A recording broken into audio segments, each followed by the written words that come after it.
Warning, this podcast contains heavy spoilers for not just one movie, but entire franchises. We highly recommend going and watching these movies before listening to us as a companion piece that stitches all the timelines into one creepy, crime-ridden story. There will be no more spoiler warnings. We do not break character. After this, there is no turning back. You've been warned. Hit the music. You are talking about the nonsensical ravings of a lunatic mind. It's alive! It's alive! It's alive! It's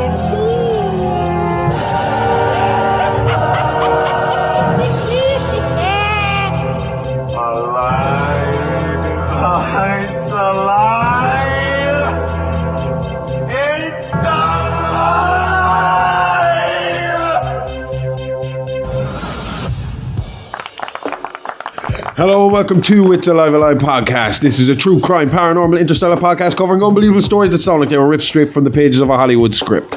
I'm your host, the man of many names, the outlaw Harley Ray, the bruiser Bronson, Dr. H.R. Smokenstein, THC, or you can call me Josh for short. And with me as always is my very own scream queen, the perfect combination of beauty and brains, the bride, the Smokenstein, the India Hard expert, the guts and gore, the gorgeous, the sexy Amy Rose. Hi. A year's gone past and I still got to read that word for word or I get fucking lost. I thought you'd be able to do it to the camera. Within a couple of fucking weeks, I was able to do it like off by heart, and then suddenly I started to doubt myself. And now every time I try and do it without it, I get lost. And it's just when I come into your bit, it's like I just start fumbling and It's because I still make you nervous. Yep. Well, I was just about to say that. Not about you. Not about you. About like, you know, it's been a year. Yeah. And I still get a little nervous before I go record. And it's not even in front of a live crowd. It's not like it's going out live. I can edit everything, but I still get a little nervous for some reason. The same thing, like, I actually got less nervous when I was wrestling. When I used to do music, I get a little kind of, you know, butterflies before we went up. But I was fine for it because you'd usually be pumped up before. That's the difference. That's what the difference is here. There's no big adrenaline pump up before you go record a podcast. You don't go walking around the halls like fucking beating your chest and going, oh I'm ready. Okay, all right. That doesn't happen here. You can do it. If it's going to do it here. Yeah, sure. But like, you know, when you're doing music, there's like you and the band are backstage. You're pumping each other up. You're hyping each other up. When you're going wrestling, you got to be pumped up before you go out there, like, you know, you see me beforehand, I'd be just pacing, but you'd be like an animal. You're just pacing back and forth, waiting for the music to hit, and as soon as the music hits, you're gone and you're out and you're someone else. And that's easy because the adrenaline was pumping, and someone told me when I had to be that person. There was no kind of do it at your leisure. You know, this is done and all. I don't have an audience to worry about. I don't have a live audience to worry about. I don't have to get pumped up for it. It's about sitting down. That's hard. It's hard for me to sit here chilled out and say, all right, we got to switch this on, you know? Yeah. Even when we used to shoot promos from home, like the first few promos were a bit flat because of that, because we weren't as pumped up. But once we started to get pumped up and realised we were okay at it, we were good at it, we knew how to insult people professionally. And we were fine, like, you know, and then you will get pumped up beforehand because you'll be spitting ideas back and forth, and that will get you pumped up. You're like, what if we say this? Oh, that's going to be brilliant. I'll say it just like this. And then you record and it pops off. It's like the adrenaline's even more, like, you know. But again, you don't get that adrenaline from recording a podcast. Plus, I realised that once we press play, that's it. It's on its way to the internet. So, like, it's fine writing the script and all that, but as soon as I say play or we hit record, I know that from the minute we finish recording, I'm editing and putting it up and it's out on the internet, and that's it. So the time period for me to fuck up and not realise it is shorter. But you still be listening to it back again, like, you know. Honestly, you don't do that. It takes me a few days. It's not because I don't want to. Yeah. It's because we came in year one and give ourselves a full schedule instantly. We give ourselves no room to move, no room to breathe, no margin for error, right? So we're constantly racing towards deadlines that we're finding hard to meet. So the idea of sitting down and spending another 2 hours listening to myself again while I had written, recorded and edited, it just doesn't happen. It happens maybe on a Friday when I go to do the shopping. So it'll be out maybe 2 days before I'd even realise something wrong was in there. to be honest. But I'm so sure. You can still swap it out. But it's the thing. I mean, look, we edit as usually when we're recording. I'm editing as we record. If we fuck up someplace, I have that cut and gone, and we start recording from the place where we fucked up. So it's not there after. But by the time we're finished, really all I have to do is reduce background noise and put in the ads and put in the intros and outros and the little transitions and stuff, sound effects and shit, and then it goes up. I kind of know by the time we've stopped recording, everything in there's okay. And if I do say something that could be maybe offensive, I know it by the look on Amy's face after I said it. I look up, I see a look of shock on her face. I'm like, uh-oh, maybe we should review. Saying that, well, what we've been covering last week and this week, not much more offensive you can do than what we're seeing here. Like, you know, this is disgusting from top to bottom. Yeah, back but to as front. in, like, you can tell the story in a non-offensive way. It's an offensive story. It's an offensive... Have I been doing a job of doing it in a non-offensive way? I hope so. I did some funny voices last week. Was that offensive? I remember you doing the funny voices. That was for Arthur Gary Bishop. That wasn't for these guys. Oh, yeah. He's a scumbag. He's dead. He can't do nothing about it anyway. Actually, no, I'm not going to spoil it. Is that because he was praying? Did you do like a praying voice or something? No, remember it was his shitty little fucking half-arse excuse for why he did everything, and then it was the apology to the family. The apology. Weak-ass fucking apology. And then they killed him. Remember. Dead. Killed him dead. Fatally dead. Huh? Fatally dead. Up against the wall. What was it? Up against the wall, one shot, back of the head, dead. That was the Unbelievables. They used to always say that, put him up against the wall, shot him right in the back of the head. Back of the head. Because you're up against the wall. Well, yeah. Keep you up against the wall facing to the front. Well, I think what they were implying is the impossible, like, just because it's a stupid joke. But yeah, I missed them. They were awesome. If you grew up in Ireland, you know who the Unbelievables are. They had the telly, or the video, the telly, and the mother. They were the three specials they released. And they are... You wouldn't get it if you weren't Irish. You'd have to grow up here and know the fucking place. Especially, you'd have to know the place. But I don't even think our kids would get it. Because I don't think they've been brought up around these people. Those people were specifically things we had been brought up around in the 90s. But that's it. And the one I think that made me wonder that before is the sketch with the dwarves. And, you know, he leaves the window open and he's asleep on the chair. And it's like summer's evening and it's late at night. And like the little people... Don't believe us. Yeah, and they come in, they're running around the sitting room, and the wife comes in, and she's like, Jesus, you left the window open again, and the midgets are after getting in.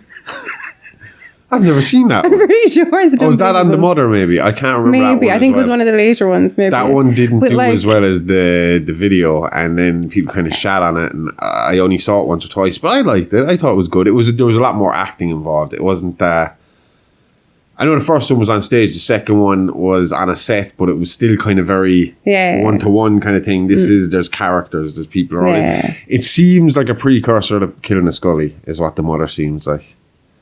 Yeah, it seems like after that he had the idea for Killing a Scully and went for it. But if you want to know what an Irish village is like, look up Killing a Scully. You'll enjoy it. Are we what an Irish village? Are we really going to sell ourselves like that? I mean, an old Irish village, fucking... Oh, yeah, you're probably a handful of them somewhere around. Still. Yeah. So do you want to just get stuck into this? Because this is part 2. This is our season finale. Fucking season 1. It's done. We finished it. One whole year, 52 episodes. Has there been 52 episodes? Yeah. Yeah, but no, to be fair, there's a couple of Patreon specials in there. There's a couple of omnibuses in there. A few weeks we didn't do stuff. But I think I wrote at least, I can't remember, was it 32 or 36 scripts this year. So if I was writing for TV, I would have written one full TV season, so at least more. And these days, even more than that, probably 3 seasons, 4 seasons, 8 to 10 episodes. In the UK, probably, 6 into 52? Fuck me. Nearly 9. Yeah, I've enjoyed it. I've had fun with it. I'm not bored of writing them yet, you know? That's the thing. What happens if you get bored? I haven't got writer's block yet, which is a good thing. It is fairly basic stuff. The story is there. It's just kind of for me to rearrange and do it in our style. It's There's a lot of sources for this stuff. In the next few weeks, there's sources left, right, and fucking centre. It's even thinking about trying to arrange it now at the moment. It is a lot, but I think I can do it. I believe in you. Right, last week we left it with the gang heading for berserker mode, becoming more and more bloodthirsty, and Krug's son Junior had just arrived at the ranch after years of being estranged from his psychotic father. So it's been a week, and do I finally get to hear where this song comes from? Sure do. Junior is the result of a one-night stand Krug had with Regina Savage in San Francisco back in 1949, just before leaving for the Marines. Savage, a drug addict and part-time sex worker, not able to make contact with her one-night lover, raised Krug Jr. up by herself. I will say now that I use the word raised loosely. Okay. So it's safe to say Junior did not have the best of upbringings, living at no fixed abode for the first 5 years of his life. All Junior knew was squatting, drug dens, meth houses, and just straight up sleeping rough. So instantly you are... I should start. Yeah, and you are in the vulnerable people category because you were living rough, Oh, yeah. I mean, imagine all you knew was that. I mean, it's like essentially growing up like a fucking animal. I don't mean that like homeless people are animals, but I mean if you were growing up rough on the streets from day one and you don't know this kind of comfort of living inside and stuff like that, to you have to be a bit more feral than the average Well, your human. expectations from life are going to be, I'd say, a bit as in if this is all you know, Well, we're going to see that in a second in the story, but yeah, I mean, it'll be fucked up. I was only saying it to you though, and we were up in Dublin. I think I might have said it last week in the show as well. It really, and again, I know people are in shit positions up there because we were talking about it when we were walking away, but I was saying first, walking around there that night, it felt like this weird dystopian 80s movie where we lived in a city where zombies existed. We had just learned to live amongst them. They just kind of roamed the streets at night and they were just an annoyance that were there. And that's what it felt like when we were down trying to get food. And there was just random fucking homeless people scattered all over the place and they're walking around the place and they're clearly, on something as well. A good shot of them. They're slurred, they're slumped over and they're barely holding themselves up and they're kind of just shuffling around, mumbling stuff. And obviously a lot of what they're saying is change. Yeah. Which can sound like brains if you want it to. They do come across. It was like living with zombies around me. And then we were kind of walking down after the next morning. And I was kind of looking and I was like, it's fucking... Do you remember we were looking into the park and there was a couple of tents in there? Yeah. And I was like, this shit. How do you let yourself get to that position? And then I kind of stopped myself and I was like, that's not really how it works. That's not that cut and dry. It's not kind of a thing of how they let them get self in there. If it's just in your family background, if it's a case of you're coming from an underprivileged background to start with, then you don't have a good, or your parents are drug addicts, or their parents are drug addicts. Well, it's a cycle. It just kind of keeps continuing on. So it's not that you're putting yourself into this shit situation. You could have been born into this shit situation because of where you're from, because of what your address is, and then suddenly, because of that address, it's harder to get jobs. It's harder to get fucking the right education because the education that's provided you mightn't be as good as the one that's across the fucking city of the other side. And it is, and I felt bad about it. And I was like, it's not that fucking simple. It's crazy. And Jesus Christ, there was a lot of them. That city is riddled. But it was all the cities because we went to Cork this year as well. And I turned around and I was like, there are so many fucking homeless people here. Even in Tralee, where we're from.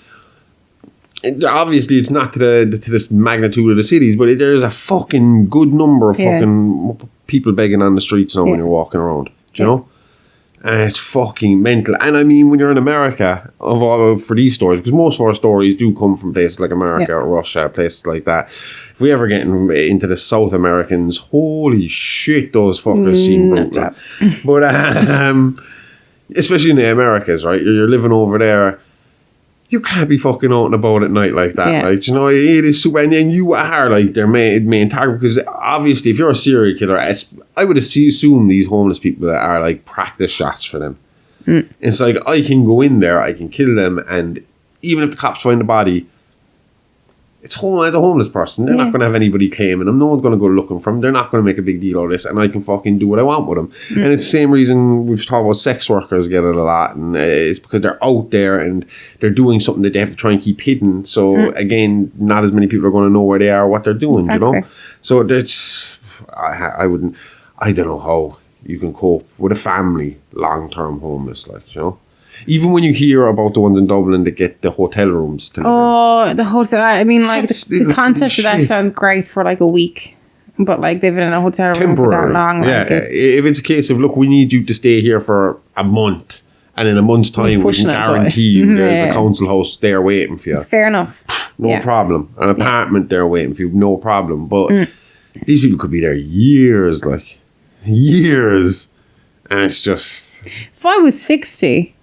on my own, it seems great. Like, do you know, that kind of way, as in, like, being put up in a hotel, as in, like, if I was, like, old, old, and I could just, like, go downstairs from the restaurant for my food every day and then back up and have my bits and pieces in the room, like. See, you're thinking about, like, those classy women there that have the apartment, the penthouse apartment at the top of, like, some luxury hotel that are coming in. And want to give me the penthouse suite, I'm not going to complain, like. You were living there with other homeless people. That's the way those hotels are. I can still wear my fluffy slippers. People brought in from the Ukraine and stuff like that everyone's freaking out about. Yeah.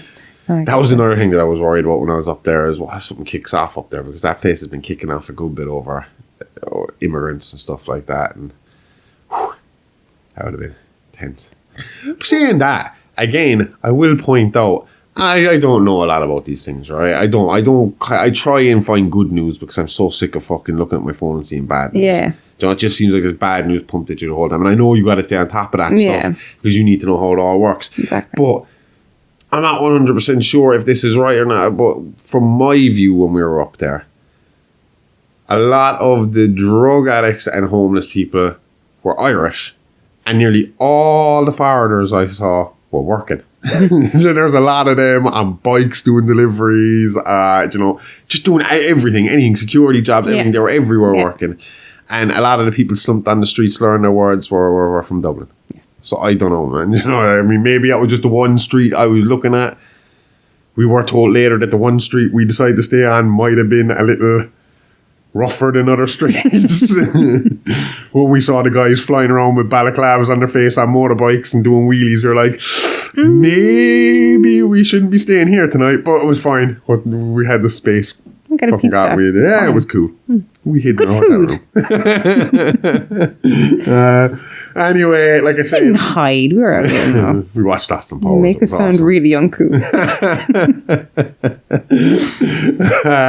Anyway, we were saying, like, you're growing up in that as well from an early age. Like you said, probably don't have great expectations of what's coming in your future, what your future holds. You're just looking day to day, I suppose, and what you got is what you got, all right? So a 5-year-old Junior witnessed his mother overdosing and nearly dying. It was his quick thinking and raising the alarm with police walking the beat that saved her life. This led Regina to take a look at her life and brought her to her first stint in rehab and a year of sobriety. While Regina went through the program, Junior found himself in foster care. Now, usually in these stories, if I mention foster care, it almost always is followed by, you know, the subject of them running away over and over again until the foster people just say, fuck this, I ain't doing this no more, fuck them, they're gone. Yeah, so much like Sadie's backstory in last week's episode. Exactly. Well, that was definitely not the case with Junior, because as we were just saying, he couldn't fucking believe his luck. This was like winning the lottery for him. This is a child who had never had possessions, no new clothes, no toys from Santa at Christmas, no cake for his birthday. I mean, he didn't even know for sure when his birthday was until Child Services told him when they were processing him. So for him, this was heaven. 3 meals a day, a roof over his head, clean clothes, a shower, TV. This really was a whole new world for the boy, and he thrived in it. His foster parents were kind, patient people who homeschooled him due to him being so far behind his education. And within a few months, the boy who previously couldn't read or write was up to his proper age grade for reading. Yeah, right. But he was only like 5 or 6, so he only missed, the first year of school? Right. The decision to homeschool him wasn't strictly to do with him being behind in class, and more to do with teaching the boy how to live and socialise in a real civilised world. Okay. Do you know what I'm saying? Yeah. So he's social progression, I suppose. Until now, he was used to living amongst addicts, so he had no real concept of what reality was. I mean, again, like we said, guys living in drug dens, meth heads and stuff around him all day. This is what he's used to. This is what's normal. You know, so he's robbing people, fighting people for anything and everything. So you would kind of have to slowly integrate them into a school environment, you know. He stayed here in foster care for 2 years, and just as they were about to start progressing him into regular public school classes, his mother Regina came back into the picture. Now sober over 12 months and with a job and apartment of her own, Regina had passed every test the courts asked for and was now entitled to take her child home. And to be fair to Regina, she did a good job at staying clean for about 2 years or so. And while they were still living paycheck to paycheck, they were happy. Junior experienced some sense of stability for the first time in his life. His clothes stayed clean, his belly stayed full, and Santa Claus came for the first 2 years of this. But unfortunately, it was not to last. In fact, it all fell apart when he suspects he met his father for the first time. A man he thinks was his father came around and started hooking up with his mom, stayed about 2 weeks, and completely undid all the hard work Regina and Junior had put into building their new lives. A source close to Junior claims he recalled the man coming, and in his mind he looked just as Krug looked when they met again in 1970. He remembers one day everything was fine, and the next this man was there and his mother was gushing all about him. And while she never outright said, "This is your father," she did tell the boy that the man had the same name as him and that he was family. Okay. So I hope it was Krug, otherwise we just hit incest territory. Junior said that the man instantly met himself at home, eating all the food and hogging the TV. He also noted that the man and his mother spent a lot of time in the bedroom with the music up really loud. Oh yeah. The two of them, or just him and his own? The two of them together. Oh. And then the music stayed on, but no, in the living room all night, and neither of them would sleep. They weren't doing it in the living room, they were doing drugs in the living room. Oh. His mother missed work for a week. Then she had no work to go to anymore. Then the bills started to pile up and the man went away. His mother was back on dope, and within a few weeks they were back on the street, back to where they started. Shit. So yeah, this guy came in, whoosh, fucked everything up and left. Yeah, it's pretty shit. Yeah. Now, thankfully, having been through this once before, Regina had some connections, and with her sponsor and a woman's shelter, she got right back into recovery, this time getting back on her feet within 6 months. So this was essentially just a slip, like a brief relapse. Yeah, a relapse that cost her job, her flat, and her son. Okay. Well, now, thankfully, her former employer was very understanding, having a brother who was a recovering addict himself, and he gave her job back after a 6-week break in rehab, so that's not too bad. Perfect compare. So Junior's foster stay was much briefer this time, but it was this brief stay that would essentially mold the rest of his future. You see, Junior's previous foster stay was an all-around pleasant experience for the boy, having lucked out with good foster parents. So he was not prepared for the reality of people who just take in kids for the check and as servants around the house. Okay. It's believed that Junior's enthusiasm coming into the new home was swiftly beaten out of him. He then spent the next few months forced to do manual labour around the house, eat cheap slop and sleep in an old tatty sleeping bag in the corner of an already overcrowded bedroom. So it's vastly different from what he was used to. Now, while Junior claimed to be beaten daily, the only medical record related to the allegations was the one that outlined the brain damage he suffered in one incident. Now, if you read the official file, it says Junior was up a ladder cleaning gutters when the ladder went from under him, causing him to fall 12 feet to a concrete drive. Junior's account, though, is a little different. He agrees he fell from a ladder while cleaning gutters, but he claims his foster father tipped the ladder over while he was up there and then kicked him repeatedly in the head once he hit the ground, and he did it because he wasn't happy with how Junior was doing the job. Surely they're going to be able to tell the difference between the injuries sustained from being kicked repeatedly in the head as opposed to I just fell and hit my head once when I fell. They or did your head bounce? would if anybody in the late 1960s, or in the 1960s gave a fucking shit. Okay. You'd have to have someone come out and check in. They're not going to listen to this bad kid. Like, that's the way they look at it. No, you're right, yeah. Either way, how it happened is irrelevant now. The official documents tell the official story, and the issue went no further. But by the time Regina got her little boy back, his brain was running a little slower. He had become more withdrawn into himself and even had developed a little twitch. So they do say that like brain injuries do play a big part in developing serial killers. And I found a little thing about it on the George Washington University website. Okay. It's about traumatic brain injuries. It says a handful of serial killers have gained extreme notoriety in popular culture. You might recognize the names Richard Ramirez, Jeffrey Dahmer, John Wayne Gacy, and Ed Gein. These 4 infamous men have something else in common too, and it might surprise you. All 4 reportedly suffered head trauma as children. Now, there is loads of Gary Ridgway, I think, is supposed to have bashed his head. I think they said Ted Bundy did. There's a fucking good file. I think I might have heard BTK might have as well. I'm not 100% sure about that one. He might have just been a dickhead. Traumatic brain injuries are the leading cause of death and disability to juvenile population. In a previous post in this series, so they must have a series on this, we examined the effects of chronic traumatic encephalopathy. Nice. Which results from repeated head trauma. However, even just one moderate to severe head injury can have serious repercussions. A traumatic brain injury is defined blah, blah, blah, blah, blah, blah, blah. When someone suffers a TBI, which is a traumatic brain injury, there is a risk of developing long-term neurocognitive issues, including loss of executive function, impulsivity, and aggression. What's executive function? That sounds fancy. How do I get to the executive function of my body? Because I haven't had... Is it like independent? As in like I'm having still on the basic package. Executive function. I'll check this out. Anyway, impulsivity and aggression. So in turn, this could lead to social issues. For example, people with serious brain injuries might have fewer educational and employment opportunities and therefore might be more likely to abuse drugs. Now, they're also saying in this is that it is, the way they're looking at it is a possibility. It is most likely a factor in it, but they don't reckon it's like it's like what we were saying about the porn with serial killers. If porn was the cause of serial killers, then we'd have a fuckload of serial killers.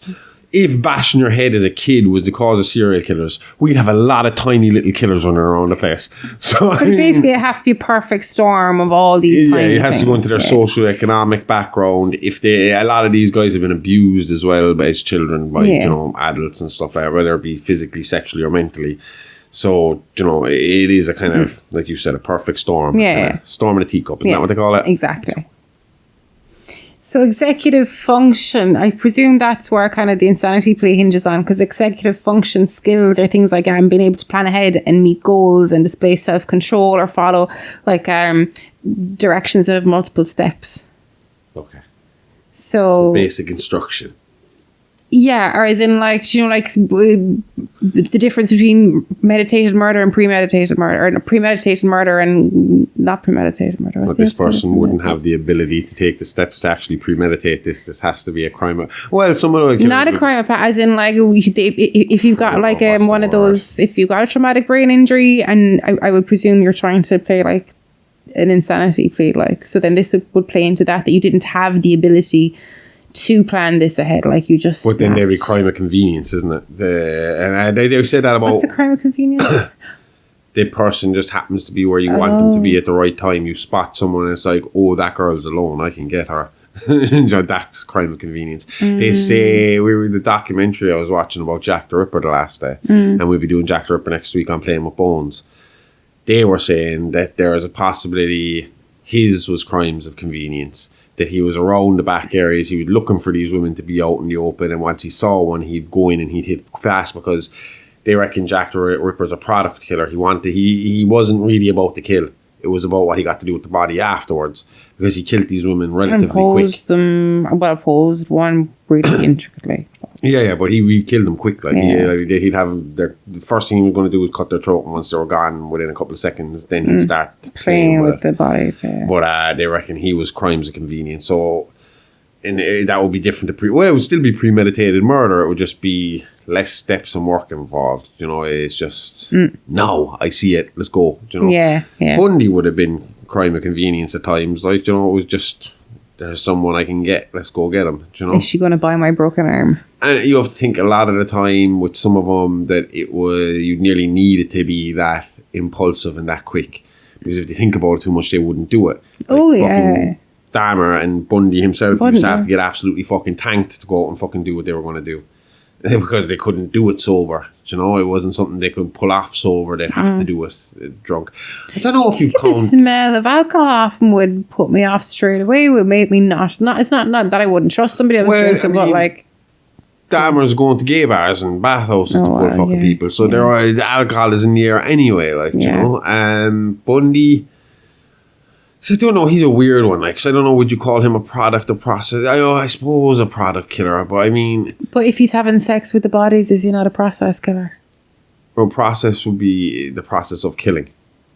But like, do you know, like if you're having sex with the bodies afterwards, would that not be part of your process? No, you want the dead body to have sex with him. But it's not like that side of it. He would have been making them up and playing with them and doing stuff with them. But then again, he also liked. Did he raped them beforehand as well? And he liked. I mean, he had two of them in front of each other, killing one over the other. So I mean, you have to think maybe that was exciting. You know, there was an excitement to it as well. So maybe he's somewhere in the middle. I assume there's people there that like both the process and product of it. Yeah. I mean, there was other killers who absolutely fucking were 100% process, and as soon as the body was dead, it was like, bollocks. What do I do with this now? You know, where the fuck am I going to put this? Yeah. But I don't know. Obviously, anyway, with the brain injuries, this affects the rest of Junior's life. Yeah. Especially at this time in history where words like retard and simpleton are still okay terms to describe people with disabilities or special needs. So, I mean, this is not a good time to admit if you have something wrong with you. No. So, school got less and less important to Krug Jr. With every passing year. And with his mother constantly flip-flopping between drugs and sobriety, it was sort of left to him to earn the bread and keep the roof over the head. As a teenager, Junior earned himself over 50 convictions in kids' court for shoplifting, panhandling, purse snatching, weed dealing, and one serious charge of armed robbery when he held up an elderly couple with a knife. That had to bring some time in jail. Got away with it. The couple died before the case. They were the only witnesses in it. They were upstanding citizens, and Junior was, Junior. So they were pretty sure that without these witnesses, he was fucking tanked. Because it would have been their word against his word. But again, good old pensioners with no criminal record, Junior. You know, so and was it God that made them die? Or okay. The elderly couple died in a car crash after the male victim had a heart attack behind the wheel on the way to the courthouse the day of the case. Natural heart attack or premeditated heart attack? Junior had someone jump out and go boom just as they were coming in. Point being, Junior was well and truly stuck in the world of his father had designed for him. So after his mother passed away in 1969 of an overdose, no less, he set off to find his dad to reconnect, starting at what he believed to be his grandmother's house. Krug's mother sent him in the right direction with the ranch address, and here we are back to where we last left off last week. Cool. So time to go forward. Yes. So you'd think that a volatile, psychopathic person like Krug would react pretty negatively to a surprise child, let alone a son who he would deem as weak due to his learning disabilities. But in fact, it was the opposite reaction. He was delighted to see Junior and instantly welcomed him into the fold, believing that blood obligated his son to be loyal to him no matter what the situation, a belief that would see his downfall not once but twice. Now, remember, Junior had spent his fair share of time around people similar to Krug, Sadie, and Weasel, so he might have played up his criminal resume with a few extra violent crimes. Something he would later regret himself because it put Krug Sr. at ease enough to appoint his son as the new cameraman for their movies, allowing both Krug and Weasel to share in the action at the same time. So, yeah, imagine that. Happy to see you, son. It's been ages. Here, grab a camera and watch me bang Sadie. Ew. Jesus. Do you remember that we were watching this documentary? It was like from the early 2000s. And it was the dark side of porn. Yeah. And in each episode, they kind of took a person or a situation, and it kind of documented the dark side of things. Yeah. And one was this dude who made amateur porn at home, and it was supposed to be for himself. Now I think he sold it out as well, didn't he? Because his ex-wife did, in a roundabout way. He got permission. His ex-wife was furious because there's a porn of her out there that he had legal rights over to because of something she had signed or something she had said on camera or something. Yeah. And he was able to release this stuff. But what he does is he hires porn stars to come over, and apparently they do this. This is just something they're part of their job fucking description as well. They come to this guy's house. He pays them the rate of what it is for a day's shooting, and they make the video with him. Thing is, he can't shoot the video and be in the video at the same time, so he got his son to videotape. No, his son is older. His son is in his 20s or whatever. It's not like a weird kid. like they're like, that's still plenty fucking weird. It's weird, but like nothing age-wise weird. It is still plenty fucking weird, no matter what you look at it. But it's like, it's just fucking messed up. And there was some other messed up ones in that fucking TV show. The other one that really bugged me about that TV show, and it bugged me because I felt sorry for her because it was clearly a midlife crisis. There was this middle-aged woman who decided she was going to become a porn star. And her husband was apparently okay with it, even though he refused to be in the documentary. And I think it was there one case they said something about getting a little shitty when she came home or something like that. Because she did that exact thing. She went off to this guy's house to make amateur porn. She was hired through an agency to go make amateur. Guys she was going to meet. And she did it, but she didn't feel right about it afterwards. And then she went into this group one and she came out of it. But you could tell she was a fish out of water. Like, this just wasn't... This was some seems fantasy. Like an upper class kind of... This was a fantasy she had. And, you know, it just went too far for her. You know, and it was awkward to watch and all that overwhelmed. kind of stuff. And, there was another one recently. I think she's Spanish, but she's an OnlyFans model. And her 19-year-old shoots her son.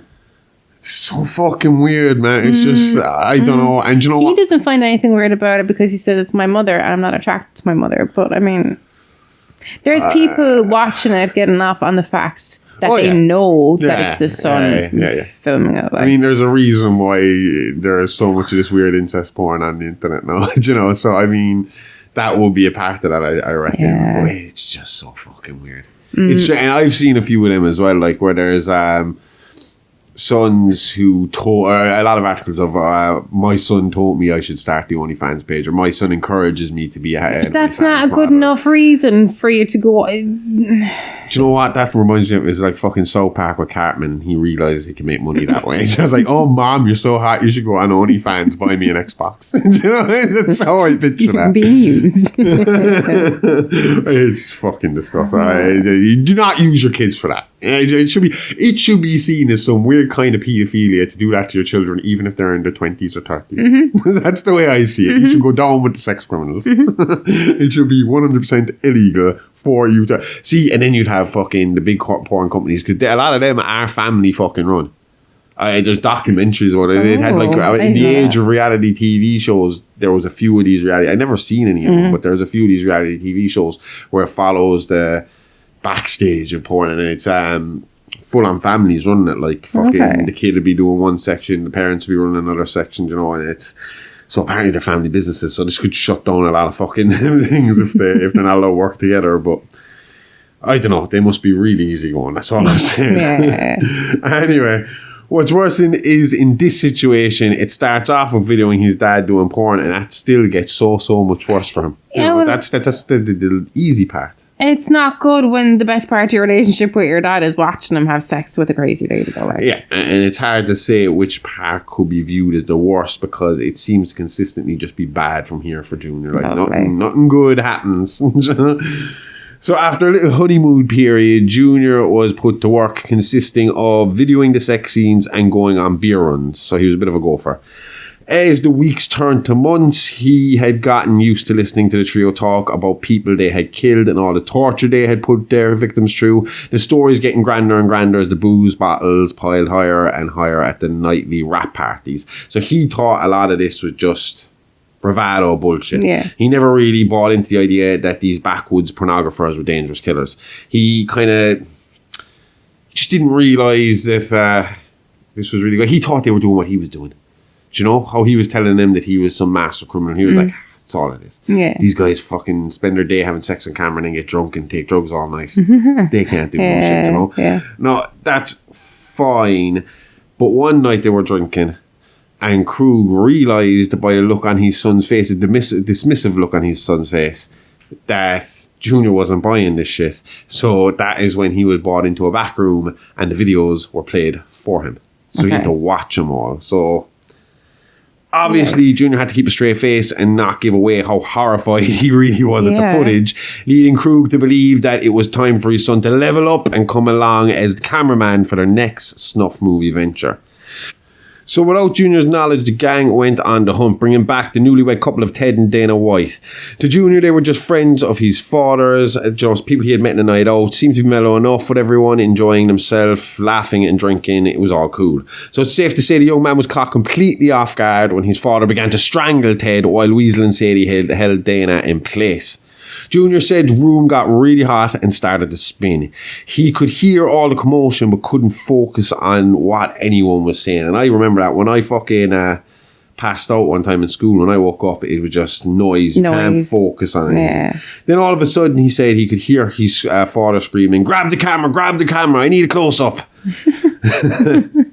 Acting mostly out of instinct, Junior followed his father's command, bringing the camera in for Ted's last seconds on this earth. He then had to endure the rest, videoing everything he was told to video by his father, watching them rape, torture and mutilate the helpless young woman. At the end of it all, Junior was offered the last ride, as his father put it in the tapes, which he declined. Krug seems a little put off with this in the tape, but shrugs it off this time, assumedly putting it down to first-time jitters on the part of his son. Yeah, or maybe it was the raping of a dying woman in front of my dad jitters that got to him. That would put me off a little bit. I mean, I definitely need some Viagra to get it. Krug felt unsatisfied by his son's decision to not take part in the rape and murder of the Whites and decided to try again only a few weeks later, but this time privately as father and son. So it was a bonding experience. This time the victim was 15-year-old Mary Ann Taylor. Krug kidnapped her from outside a video store at the edge of town and tied her to an X-frame bondage board in the bunker. This is like this, the cross, and the hands go up here and the legs go down there, and I checked the diagram and watched the video. It was... He then sent Sadie and Weasel to a gun show alone to sell their videos and brought Junior in to have some fun with young Mary Ann while everyone was away. No lights, no camera, no theatrics, just rape her, kill her and dump her in the woods. Easy peasy. Now, this time, though, Junior was outraged about her age, claiming he could never hurt a child and she was still only a fucking child. This got him a severe beating from his father. He was then forced to watch as his father did what he couldn't. From that day on, Krug began to look down on his son and treat him like a dog they kept around for fun, to go for stuff, a servant, or just someone they could push around a little bit. This would all be the catalyst for the gang's end.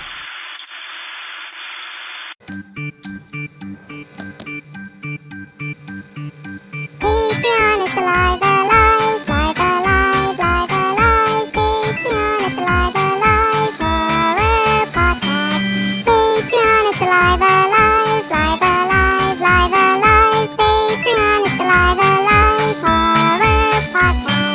Hey kids, can't get enough of that blood, guts and gore? Then head on over to our Patreon, where for just $5 a month you'll get exclusive access to our true crime show Real Monsters and horrific history tales from Playing with Bones with Amy Rose, along with early access to our minisodes and ad-free access to everything else. All this and loads more horror-tastic extras from the Horrorverse. So what are you waiting for? Permission? Go nick your parents' card today and subscribe now at patreon.com/It's Alive Alive Pod. Remember, that's It's Alive Alive Podcast, the really, really fake true crime horror podcast. It's Alive Alive, all the guts and gore with none of the guilt. Before the gang's bubble would be burst, they would claim 3 more victims, making 2 more videos. First, there was a double murder with their first double female kill, luring lesbian couple Georgina Spellman and Candy Dale to the ranch, where they were both strippers in a local club. After they left the club with Sadie and Krug, they were never seen again. Now, we've said this time and time again, don't go home. Well, I suppose They were pimps are together. important. What? Yeah. They serve a purpose. Hang on now. Were they prostitutes or were they strippers? You said strippers. I suppose, yeah, they only went home with them. I suppose it's just after a night out drinking, having a good time, wouldn't you? Yeah. I suppose you're not going to call your pimp for that. Again, you said strippers, not prostitutes. So, and people will hear me say that and they'll be like, well, pimps are terrible people because they treat the women. Because they do treat the women. The pimps just show on TV, treat the women shit. But I mean like a security guard. Like some form of security guard that doesn't have to take care of your money, but takes care of you. Yeah. While this is still all legal. Now, this disappearance did bring down some heat in the gang, and investigating officers began to look into the ranch, not just for the missing strippers, but for a string of disappearances reported in the area. I mean, by now, the Ngs had been reported missing too, and this ranch seemed to be the centre of it all. So a spotlight was finally on them, like. Yeah, but still no solid evidence. Not even enough for a search warrant on the ranch. So assuming the gang behaved, they might have been able to ride it out and get away with it again. But I wouldn't be sticking around there once the heat died down. So obviously, like, they don't behave because it would be a boring story otherwise. Yeah. No. Around this time, Junior had met a girl in a local bar by the name of Fifi Watson. Fifi, I always think of a dog instantly. Fifi, yeah, it's a dog's name. Do you know, the radio station TV show we were watching, WKRP Cincinnati. Do you remember how we were always saying that the receptionist in that had like dog That's a hair? Fifi hairstyle. Yeah, that's a Fifi hairstyle right there. 100%. Junior confided in Fifi and the two grew really close really fast. So much so that within 6 months, Junior had proposed to Fifi and decided to bring her home to meet the family. Why would you do that? Just take your fiancé and run far, far away from these people. Like. From that statement, I can see you know where this is going. Yeah. Usually an announcement like this would lead to, well, you have a celebration, pop the fucking champagne, let's have a party. Not this time. Krug went off on his son, screaming how they didn't need any outsiders around the ranch at a time like this, and that by bringing her on the ranch, he put the whole gang in jeopardy. The whole situation got out of hand very quickly, and before Junior knew it, Sadie and Weasel were holding Fifi down as Krug cut her from ear to ear. All while berating his son, talking about tough love and having to pay for his mistakes. Naturally, Junior was devastated, taking to hallucinogenic, I always stumble on that word, hallucinogenic drugs, and eventually heroin to ease his pain and run from reality. The heroin was actually provided to him by his father, who thought it would be a good way to keep him under his thumb. So, It probably was a good way to keep him under his thumb, but like... yes and no. I mean... Oh, well, yeah. There's a reason why gangsters don't like have drug users in their group because... But was his thing to keep him so drugged up that he's just... Dependent on him. Dependent on him, yeah. I mean, you have to remember this is the 70s. It's not like you can just... Well, I suppose you can. I don't know how they did drugs in the 70s. But I mean, heroin seemed like it was... probably harder to get. You'd have to go to rough neighborhoods. Not that would bother these people, but I suppose if it was close to home, you're going to stick to home. It's like a cat. If the cat keeps getting fed at home, it's going to stay at home. But as soon as somebody else feeds it, it'll fuck off over there. And that's the problem you have with heroin addicts in crime, is usually big criminals will know that that's the case. It's fine while we're providing them, but as soon as the cops say, here, we'll give you a bit of heroin too, or money that'll lead to heroin, suddenly it's like, I don't need you anymore. And they're only thinking about their next fix. They're not thinking long term, like, Yeah. Obviously, as well, you'd have the cops kind of, if I was a cop, you might start noticing Junior around the place because apparently, obviously he's going to get called up for the drug use. You're going to be pulling him over. You're going to be seeing him passed out in the street. You're going to see him with drug dealers and all that kind of thing. But on top of that, he is also really, really down. And that's the other thing about drug users. When they're high, really, really high, you can't really trust what they're going to say.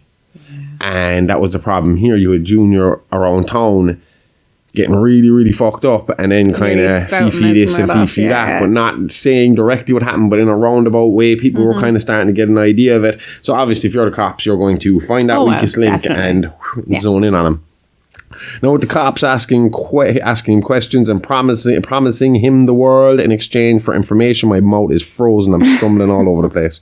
Junior was really feeling the heat. My fucking mouth needs the heat. This, coupled with the tension around the ranch, should have made his decision easy, but they were blood and his father had drilled it into his head that blood doesn't betray blood. In the end, it was another confrontation with Krug that pushed him over the edge. Having snapped at his father over Fifi again, Krug is said to have backhanded his son and told him he was, and I quote, not my words, a retard and a disappointment. Junior, taking this to heart, penned an anonymous letter leading police to the bodies under the chicken coop and the location of the vile snuff movies.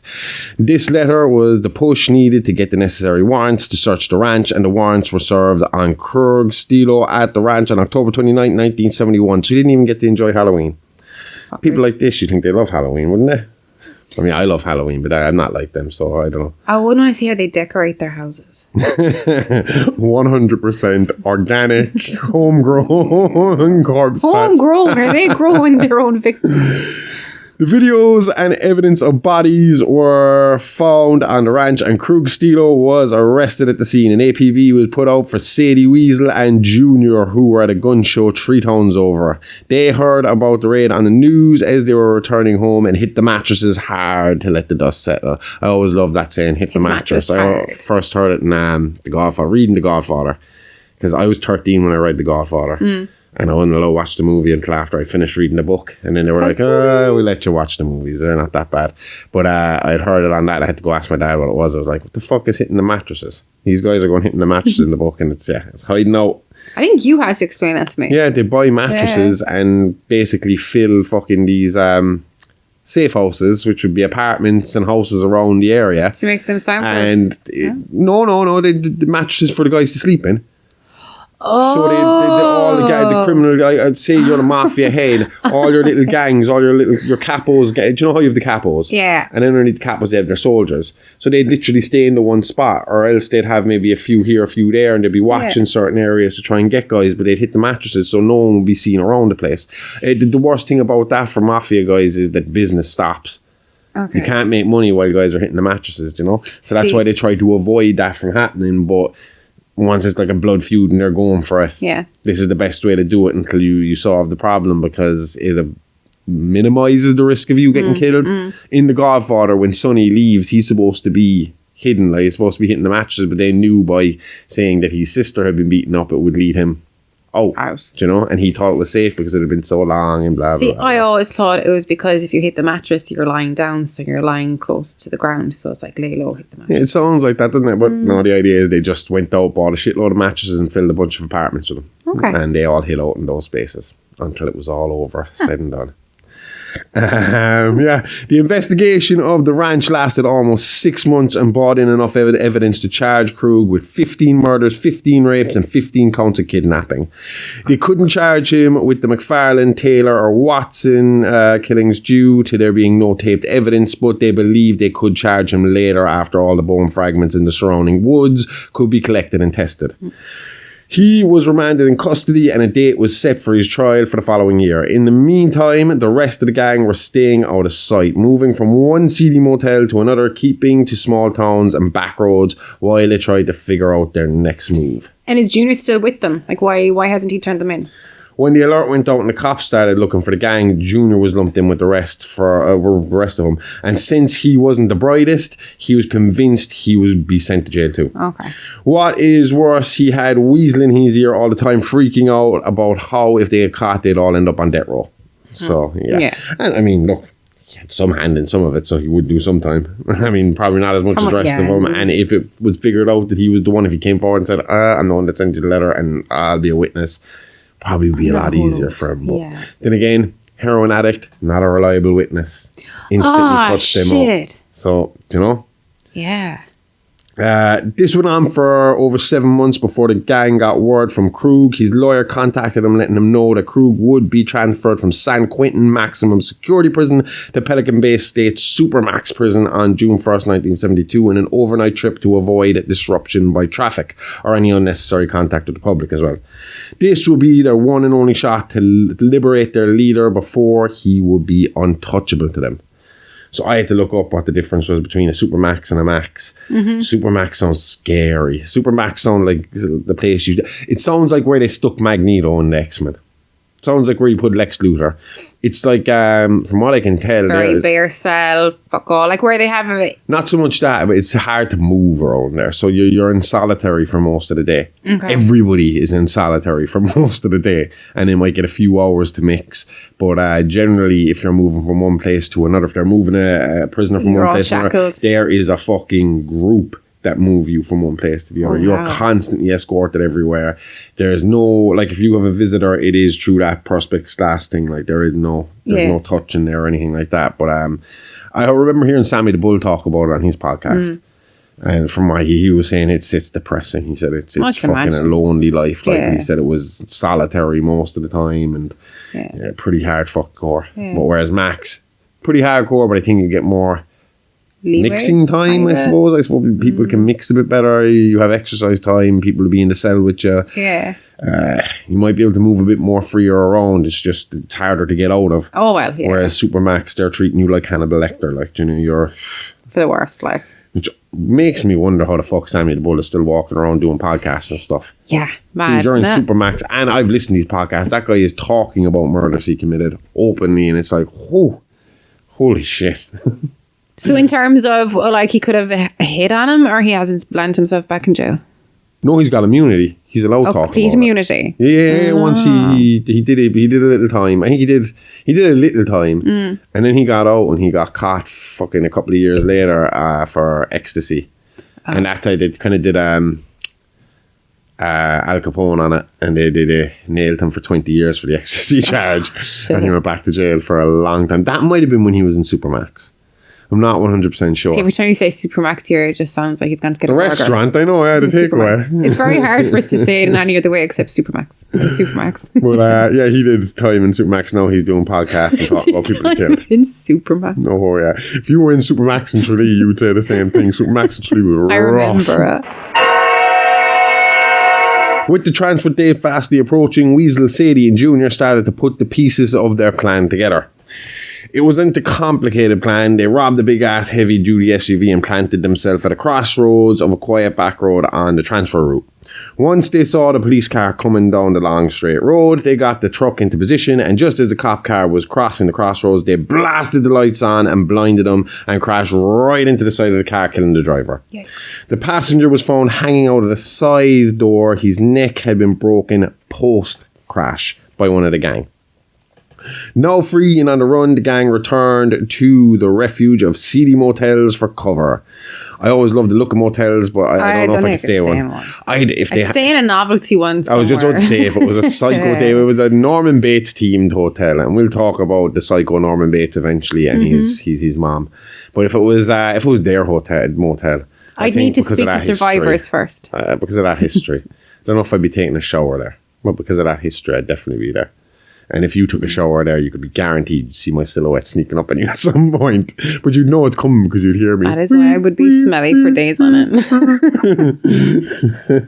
No, it's not really known how they managed to do it in such a short space of time, especially with their faces plastered all over the news. But the gang managed to make their way from San Fran on the west coast all the way to New York State in less than 4 weeks.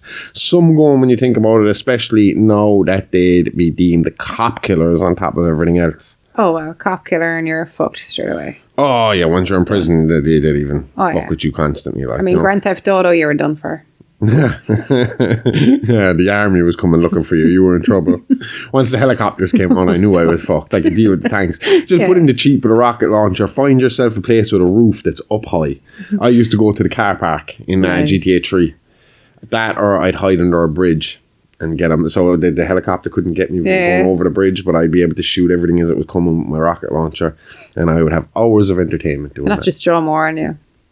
Yeah, but I usually had an invincibility cheat on and weapons cheat, or I'd know the armor and health cheat off by heart, and I'd just be banging that out. The only time they'd catch me is if there was enough of them there that they were fast enough to shoot me down before I could do the cheat. But I was really quick at that cheat. You know, you get used to it. Can you remember it? Nah, not at all. See, maybe if I'd stuck with PlayStation, I might have. But because Everything I gets switched muddied. to Xbox, that's all gone. And no, there is no game cheat codes. I don't know how the fuck they play. Is it not the same as mods? Because you can get passwords some and stuff mods, as in and all like, to expand like how much you can carry in your inventory and stuff like that. Is that the understand same as a I cheat? don't understand any of it, to be honest. I know you can put in cheat codes. I've done it on Red Dead, and you can still do it on Grand Theft Auto. Oh yeah, The only you thing don't get is, accomplishments and stuff like as that. soon as you do it, like even missions and Yeah. I think in Red Dead, the mission progress is even like, nope, that ain't happening. Do you know, it all just shuts down. We're on you. So technically cheating. it is literally for fun. Only, Yeah, you know, exactly. Go nuts. Yeah. While the killers lay low in a shit shack apartment in New York City, the Collingwood family were on their way up to the family lake house in Redding Glen, Connecticut. I thought this all happened in New York City, though. It's just outside New York State, the edge of Connecticut. Oh, yeah. The Collingwoods were from Rochester, New York themselves, which would be the opposite side of the state, close to the Canadian border, I think, and home of the great Brodie Lee. Yeah. Ah. The Collingwoods were made up of Dr. John Collingwood, his wife Estelle, daughter Mary, and son Ben, who had sadly passed away in an automobile accident the year previous to this. So it's safe to say the family had been having a bit of a shit time of it, the past year or so. In fact, this trip to the lake house was supposed to be their way to get away from the reality of their world and have some peace and quiet and to try and rebuild themselves now that they had just about come to terms with their loss. Up until this point, they had been working themselves to death to keep themselves from dealing with the grief, and in doing so just caused their issues to smoulder away in the background, eventually growing to breaking point. They grew tired and withdrawn, which was a dangerous way to be considering their professions and pastimes. John Collingwood ran his own GP surgery, to which his wife Estelle was an accountant. Mary, did I call her Marie first? Mary. It's weird because they spell Mary differently. With an I? Yeah, fucking what's that about? It's a Y. It's an Irish fucking... It is That sounds like Mary. If it's Mari, I It's Mary. hate the Irish Marie and Mary. What's it? Because Mary is spelled like Marie in Ireland. So like, if I'm talking to people at work, it's like, oh, are you Marie or are you Mary? And it's 50-50. What you do, just flip a coin and then That's go for it. one Like, and usually when I'm like, oh, I'll go Mary this time, the less common, they're like, it's Marie. Mary was a competitive swimmer hoping to make the Olympics someday. So really no room for error here when it comes to John and Mary. I mean, John makes a mistake, a patient could die. Mary makes a mistake, she could drown. The only person here that's safe in her decision making is Estelle. Yeah, Estelle. And I mean, unless they want to, again, we're going back to Al Capone, this family, for some reason. In which case she gets drunk, makes a few mistakes. Fucked. So the plan... Huh? Were you going to say something? I was, but What? I thought I had a solution, but I don't. Just don't fuck up. So the plan here... Other than just don't fuck up, Josh. It's not a good solution. So the plan here for the Collingwoods is to relax, no work, no training, no stress, just family time and fun. Mary was leaning more to the fun than the family time, as most teens would. They used to come to the lake house a few times a year before Ben's passing, and she had a few friends in the area. Having not seen them in nearly a year, she was eager to go hang out. Also, it was her 17th birthday, so she wanted to go do something special, and her holiday BFF, Phyllis Stone, had scored a pair of tickets to see 70s hard rock group Bloodlust live in the Garden in New York City. I don't know how I'd feel about letting my daughter go out to New York City. I mean, I know she's 17, but if this podcast has taught me anything, it's like there's a lot of fucked up crazies out there. Your instincts are 100% right, but course unfortunately for people living through the 1970s, true crime podcasts and on-demand crime docs and miniseries were at least another 30 years away, and the serial killer epidemic in the United States was only just kicking into gear. So I mean, this is the golden age of serial killer. This is Bundy, we got Gacy on his way, we got Dahmer on his way. I mean, BTK is doing his thing, Golden State Killer is doing his thing, all the highway killers are doing their things, all the stranglers are doing their things. I mean, fucking, it doesn't get much better until we get computers going on this Oh, stuff, well, exactly. and do you know, is it a thing of, like, I know they call it the golden age of serial killers, but is it that the news of them were more widespread, or that people were able to link up killers better? Like, No, it was a golden age for them. It wasn't a golden age for everyone else. No, I know that, but the golden age for them, is it that, like, you know, the serial killers, as in, like, it became more likely because police stations could link up with each other now, like, do you know, that kind of way, and they're like, oh, this could be a serial killer, whereas you maybe like mean- 50 years previous they'd be like, okay, this person was killed over here, definitely not related to that person, even though the MO could be the same, everything could be the same. I never thought But about like, it you know, like there's that. no transfer of information, and then you get to the 70s and like the technology is just starting to pick up, but now we're out at the other side of it where it's like technology is Well, so they do good, you're complain not going to about it. have proper serial, like, That's it. No, you can't. The Yeah, you serial can't, killers like, can't get the it's- numbers they yeah. used to because it's too hard to get away Yeah. without DNA. I mean, you think about it yourself. Would you even think about dropping a hair or dropping a flake of skin? I mean, short wanna of go in with killing a in a full hazmat hazmat suit, suit. it's kind of fucking fucked. Yeah. But the other side of it, I mean, it's always been a concern that American police stations were on sharing information Yeah, with each other yeah. because obviously, like we said before, they have numbers and stats to hit, and if they share with you, if I share with You you, could take their you case, might get like, that yeah. win and you might get that stat, meaning you get that money and we don't. So they're slow to share those victories back and forth. But I'm sure if someone to the level of Ted Bundy or something like that, you know, if there was a lot of bodies dropping, word would have to get around, wouldn't it? I mean, fair enough, maybe in the 1900s, 1920s, all that stuff. But I mean, by the time the 1940s, 1950s start coming along, America's pretty advanced at that stage. Yeah, I mean, I it has to suppose. start to kind of trickle down somewhere that, well, I suppose, how are they reporting murders at that stage? exactly. Are they reporting them at all, or do they not want hysteria? What See, was it's the a weird protocol? time, Like, when did, like, you know, crime scene investigation, like, do you know, like the whole thing of like, I'm going to walk through this area and I'm the only person that's going to walk through this area. Like, when did scenes like that kind of come in? So scenes weren't being contaminated, so there was When they started more of the worrying same person about left behind. Like, DNA, I suppose. I mean, and again, you're talking about, and especially in America, you're talking about a state by state kind of mandate, isn't it? It's not going to be just because I do it, just because California does it, doesn't mean New York's going to do it. You know, that's because they're so detached in that way. but even that- apart from DNA, like, And you this know, like, federal kind of protocol came in, they were like, this is the way you're to do it from Yeah, now on. But yeah. that wasn't happening back then, like, you know. And you can see their attitude towards the feds. And that was a lot of what they said, you know, with Mindhunter and John Douglas and all that. That when they organised the whole criminal profiling thing, and that's when they realised how little people were sharing, and it was like, well, no, we got to start setting up a database. You know, we got to Yeah. start working on building a database. And that was before we had computers and stuff like that. So you can imagine just boxes and boxes and boxes of case files and stuff. yeah. It's obviously easier now. I mean, you're pretty much We don't fucking have boxes nabbed and boxes instantly. and boxes. You just have one little tiny little hard drive. Nice and quick. But again, that's why we don't have as many serial killers. At least not as many known serial killers. They often say that there's still serial killers out there, but they're just so Do good they at what have they to do. travel further in order not to get? And like, so would they have to? Well, like I was travel? talking to you the last day and saying that I was listening to, I think it was last podcast, and they were talking to this guy who investigated truck stops, this FBI Oh, agent. yeah, no, that's creepy. And he was like, he's like, that's where most of the serial killers are going. Most of the serial killers in America right now are truckers, because they can nab you in one state, kill you in another, It's a and good dump you in profession another. for it. You know, Yeah. it's never in one spot, so the evidence is never in one spot, and it's scattered all over the country.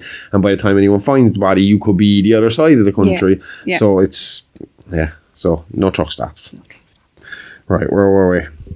So at this point in 1972, it still seems safe to give your kids a little more freedom, which, as we just pointed out, made life easier for killers, who could take their pick when it came to naive teens and lax-minded parents. To be fair, when we were kids, we used to stay in a caravan park by the beach every year, and we'd leave the caravan in the morning, and you know, we might not be seen until sundown again. Yeah. We might, I mean, look, if we're hungry, we come back at meal times. Yeah.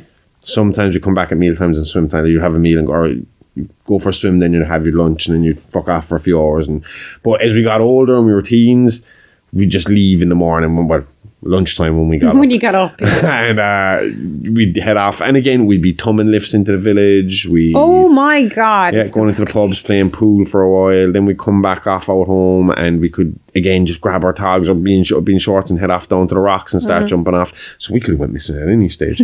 But, yeah, I mean, so I wouldn't say this is completely uncommon. You know, if you're on holidays or away. Oh, yeah. No, again, if I turned to my mother while we were on holidays and say, hey, Mom, I want to go to Dublin to see a concert while you hang out here, she'd be like, Fuck off. maybe not. Even though I was 15 when I went to my first concert, 16, 15. But I was an up and down in one day job. They didn't let me stay over. No, if I was leaving Lech go to the concert, I definitely wouldn't even be that. Well, I mean, we would try everything when we were out on holidays in the caravan. Yeah. So I told you about the time there. Because every August there was a beach party, right? Every August. And you'd hear it over the sand dunes. All you'd hear is dum, dum, dum, dum, dum. It was just a bass drum going all from Friday evening until early Monday morning. Nice. It would start to dry up. And every morning when we were like young teens, about maybe 12, 13, me and my brother would take off. We'd get up early then because the sun would be down in the tent. Really hard, because we'd have to sleep in the tent because everybody else would be in the caravan. And we'd head off down around the sand dunes. And my dad would love it because we'd come back with like about maybe a 6-pack, 8-pack worth of beer and cider and stuff that we had found that, you know, the fucking partiers had left lying around. And then we got to about 15 and we decided, fuck this. We're going to the party this year. And we were staying, my mom's caravan was in one spot and the next caravan over was my aunt's, and they were away, my aunt and uncle were away in England for a week. So it was like, you can sleep in there this weekend. Yeah. And we waited till she was asleep and we did the whole routine. Do you know the proper routine like you see on TV? We stuffed the beds to make it look like we were in there, and then we slipped out the back window. Yeah. Everything was going fine except I left my younger brother, David, control the light because it's pitch black. There's no electricity in these caravan parks at the time, and he takes the light, turns it on, and shines it right at my mother's window, and then pulls it down. And look, I thought, right, we stopped for a second, we looked, there was no rust in the window, we moved on, and we got. Why didn't you get back into bed for like a half an hour? We were young, we were stupid. So we went to the party and our friends were there. We met our friends and we went down there. And you know, it's just fucking teenagers, all 20-year-olds and all this stuff around the place, and they're getting a kick out of us being there because we're younger. And my mate bought a bottle of whiskey with him that he'd stole from his parents. Yeah. So we're all taking slugs of the whiskey. And I'm just sitting on the dune and I'm looking into the dark. It is pitch black. You can barely see anything. It's only campfires keeping stuff bright. And in the darkness, I see my father come out of the shadows. Yeah. And it was like something out of a horror movie. It was like seeing Darth Vader coming for you. And he just came out of the shadows. And I instantly did the smart thing and shut the fuck up. Yep. David, who was, I suppose he was like 2 years younger than me, so if I was 15, he was only like 13. And he just turns to my dad and he says something like, will you, hey dad, give us a kiss. And my dad freaked the fuck out. And he roared at him the whole way up to the caravan. Didn't look at me once because I kept my mouth shut. Yeah. But we were grounded for a good month after that. It was one of the longer stretches. I can imagine David saying that. Oh, fucking idiot. He quietened down as soon as my dad started giving out them. But yeah, that was just one of the things we tried while we were out there. One of many. Now, I said the Collingwoods let Mary go to New York City, but like most parents, they put up a fight first, reminding the teen that the purpose of the Hollywood holiday was to bond more as a family, but eventually they relented and let the teen go.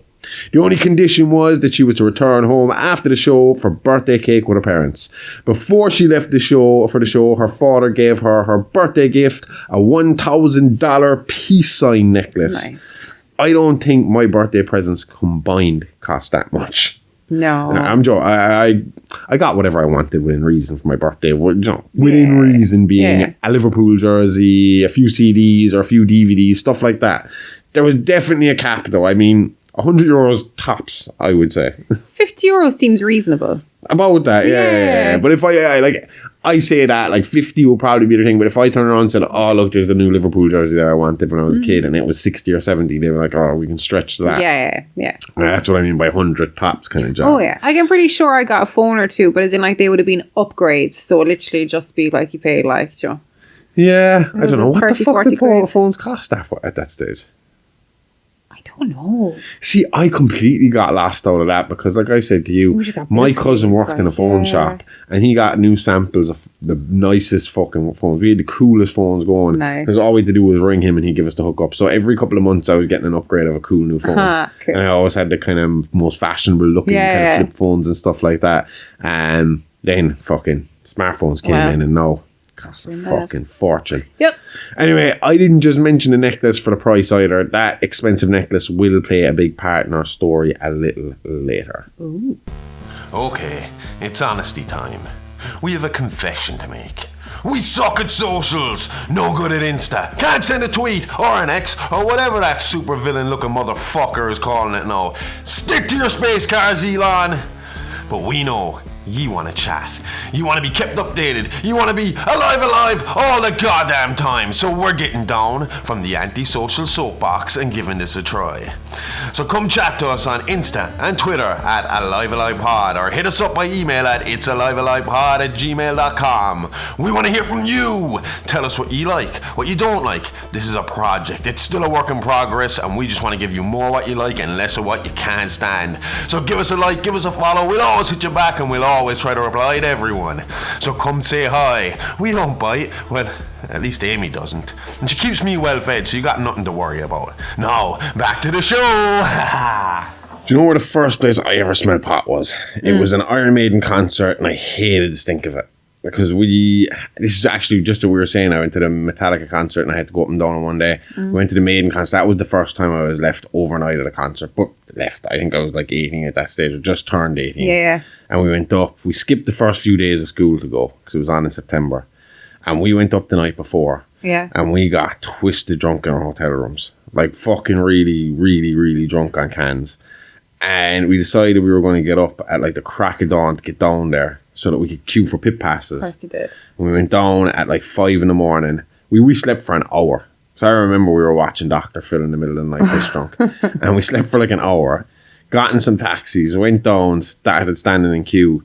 And that was at like 6 a.m. We didn't get into the concert till 6 at night. We got our pit passes. We were right up front. But Could you enjoy it? The whole day, it was like a cattle fucking thing. Like we were just in this little kind of section inside the gate, but not inside the venue. Yeah. And we were left there all day long in a queue, and we were dying. And just before we got into the venue, these guys sparked up, and I smelled this thing. I was like, oh, shit. Is that because you were hungover I was anyway? like, yeah. I was like, what the fuck is that? It was so strong smelling. I was like, what the fuck is that? And it was one of my mates saying, that's weed, man. And I was like, that smells terrible. Because up at that point, I think I'd smelled hash once or twice, but I was like, that's absolutely god awful. And yeah, changed my mind on that one. Anyway, point being, if you're going to a rock concert, especially in the 70s, you're going to probably want to score some weed. And in this case, it was no different. As soon as Phyllis and Mary hit the city, I'm always about to say Marie every time I see that eye. As soon as Phyllis and Mary hit the city, they went on the hunt for sweet, sweet Mary Jane. Now, I always wondered about this because thankfully I was a part of one of the first generations that got to exclusively order anything I wanted on mobile phone. But apparently back in the 70s, if you wanted to get a smoke, the thing to do was to find a rough neighborhood and walk around asking rough-looking people if they could hook you up. And that's how the pair came across Junior. That's a terrible way of going about that. And, well, we're about to find out. Proving what I've always said, and that is the most dangerous thing about buying cannabis, is buying it. And who you got to buy it from. Junior, looking for a chance to make some money and ease the pressure on his dad, was only too happy to bring the unsuspecting teens back to the gang's little hideout on West 87th Street in Manhattan. According to Mary, almost immediately they realized they were in trouble as the menacing trio circled them like hungry dogs. Krug apparently tried to relax the girls, telling them if they played along and didn't put up a struggle, the gang could get what they were looking for and the girls would be released and be free to go home. Now, this is something that was constantly said by serial killers over the BTK was notorious for telling them this, it's all, I had a sexual problem, and if you play along with my fantasy, you'll get to go home, I'll release you and I'll leave. And once you had him tied up, then it was like, I'm the BTK killer, and he'd do what he does. Now you're fucked. Anyway, the girls had a choice here anyway, so they could chill out or they could put up a fight, but the results would be the same. They'd still be raped and tortured, but they would also die an extremely painful death for their trouble if they started to kick up.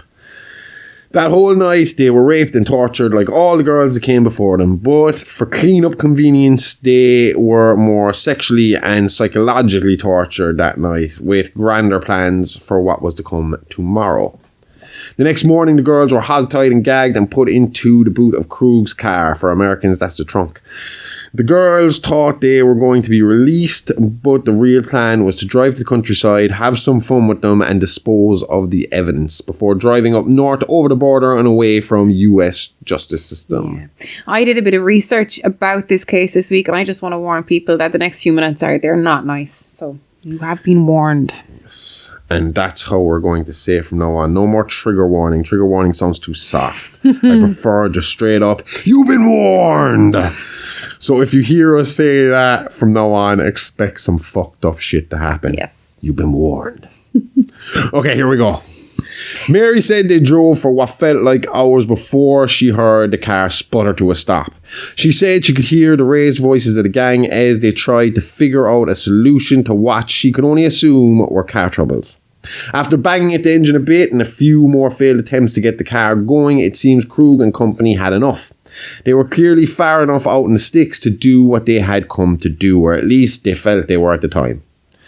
Mary says she was lifted out of the boot of the car and led directly into a wooded area. At first, she couldn't see with the sunlight blinding her after coming out of the dark trunk, but as her eyes began to adjust, she was able to make out some familiar sights. But before she could begin to process her surroundings to work out where she was, the gang were back on her, teasing and touching her the same way they had done the night before. First, at knife point, they forced Phyllis to urinate in her pants for their amusement. Then they forced the girls to strip and perform sex acts on each other. Phyllis pleaded with her captors, begging to be let go. They had done what they had asked of them, and they wouldn't tell anyone what happened. The usual thing you tell a potential killer, and unfortunately for her, something Krug and company had heard many, many times before. He told Weasel that he had to go to the car and to get something to chop firewood with. He wanted to heat things up, apparently. That's Krug. Yeah. He left Weasel in charge of watching the girls. Junior had gone off on his own, starting to come down from the heroin and not being able to deal with the brutal abuse his father and friends enjoyed so much, and Sadie was still abusing Mary, who was crying in fear on the ground at that stage. They were done with Phyllis for the time being, who was sitting back watching and listening to everything going on. Once she saw Krug leave, she saw her chance, and once he was clear from sight, she pushed over Weasel and made a run for it. Junior was called to watch Mary as Weasel and Sadie gave chase to Phyllis. Mary would never see her friend alive again. Her body was found by the river close to a small cemetery by the main road. She had been stabbed multiple times by at least 2 out of the 3 killers. Judging by the height and direction of the stab wounds, the theory is Krug restrained the girl as Weasel and Sadie took turns stabbing her. She was then manually disemboweled post-mortem and left in the woods. As this all went on, Mary took the opportunity to pull on the heartstrings of Junior, telling him that she could see he wasn't like the rest and that she could help him get away, help him with his addiction and get him away from the abusive Krug. She even gave him her new $1,000 peace sign necklace as a gift to show her affection for him. Obviously not real affection, though. She just wanted to get free, and she saw Junior as the weakest link. Pretty much what we said about the cops. Yeah. And she nearly had him too. But Junior took too long to decide, and just as he was about to hoof it with Mary, Krug returned, now in a frenzy from watching his companions take care of Phyllis. Mary naturally panicked seeing the blood-spattered crew as she realised Phyllis must be dead. A thought confirmed when Weasel used Phyllis's disembodied arm to wave at her. That's not funny, I'm sorry. The gang held Mary in place as Krug teased and sliced at her with his knife, tearing slowly at her flesh as she tried to trash and scream. Krug tried to get his son to do some dirty work, encouraging him to grab Mary's breast and telling him to have a go. He even wanted Junior to be the one to kill Mary at the end, but Junior wouldn't do any of it, blaming his withdrawal symptoms for his lack of enthusiasm this time. This pissed Krug off massively. He had been suspicious of his son's ability lately, believing his past tales to be fabricated for bragging rights, and this all but confirmed it in his eyes. This led to Mary suffering a particularly rough and violent assault as the gang's leader raped her one more time in anger as Weasel and Sadie held Junior like they had so many women back in the ranch, forcing him to look on as his father did what he couldn't. This next detail is a strange one, and I mean that as in I've never really heard it before. I mean, I assumed it went on behind closed doors, but have a victim detail that is new to me. Mary said after Krug finished with her, the mood instantly changed and the gang looked almost ashamed of their actions. Almost what is described as post-nut clarity or Catholic Christian guilt. Wow. So yeah, I kind of always assumed this would happen in closed doors. You know, once everything was done and they got home and they got their shit hidden and all this stuff, and the come down hit them. Looking at shit like more out of oh shit, am I going to get caught and locked up more than oh shit, what did I do? Like no, I would assume there's some cases where they're like that. I mean, Dahmer sounds like he might have been similar to that in the case of did it in the heat of the moment and then afterwards sobered up and been like, oh shit, well it's here now, I might as well use it kind of thing. But would an actual psychopath actually have that feeling, have that? Because it's secondary emotions, isn't it? They as in... Again, I would put it more down to fear of being caught than actual ashamed of what they did. I would just think maybe there is a second maybe where they might feel that. But then, yeah, like you said, there's so many cases of known killers who have been known to kill somebody in the morning and then go do something normally. Like, I mean, Raider was back to BTK. Like, was known for leaving scout fucking camping trips and coming back after he did it, or going off on lunch break and doing it and coming back to work and working the rest of the day, or, you know, leaving the family for a few hours and coming back to the family and doing something with the family afterwards. Like, it's just a normal fucking day, like, you know. So it's hard to tell, you know. I just think it's an interesting little note here that it was done in front of, you know, it was in front of her, like she could see it. That as soon as he finished and his tone changed, the whole gang's tone changed, and they realised what position they were in and what they were after doing. It's just a weird one.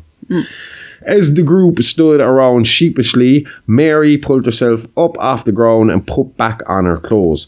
She then saw a lake in front of her and realised where they were. They were in Reading Glen, literally yards from her home. She made her way slowly to the lake with the three killers following behind her, none of them speaking a word. As she waded off into the water, Krug silently requested a gun from Weasel, took aim and fired a number of shots in Mary's direction, hitting her once in the chest-shoulder area. Believing her to be dead, the gang cleaned themselves up and returned to their car to regroup and figure out what to do next. So yeah, car's still fucking broken, yeah. And obviously she's not dead. Huh? The way you worded that, she's obviously not dead. I don't know.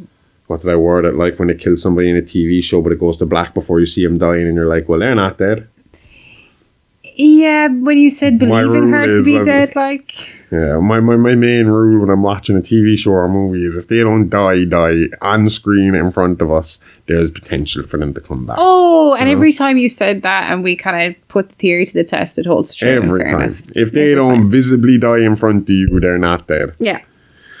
So shock, horror, rape and murder did not solve their car issues, and once they returned to the road, they found themselves in the exact same position as before, stuck on an old road with no idea what was causing the issue in their stolen car. So they won't be calling roadside assistant then? Probably not. For one thing, there's the stolen car, and once the bodies of Mary and Phyllis were found, they would surely be linked to them, so easier to just abandon the car and move on. Only problem with that was it was a quiet area. Not many opportunities to steal a car without carjacking one off the road. But again, that brings attention. Unwanted attention for a group of fugitives. And to top it off, a major storm was coming and they would need to find some shelter for the night. Yeah. They would find that refuge a little bit down the road at the last house they could see tucked away on the left-hand side of the road. I fit it in there.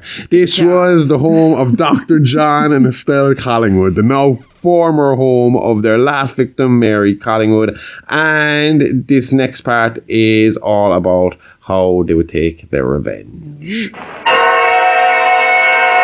So under the guise of being travelling businessmen, Krug, calling himself Harvey Wilson, explained how their car had blown a rod outside their house and he was asking for a ride to the nearest motel.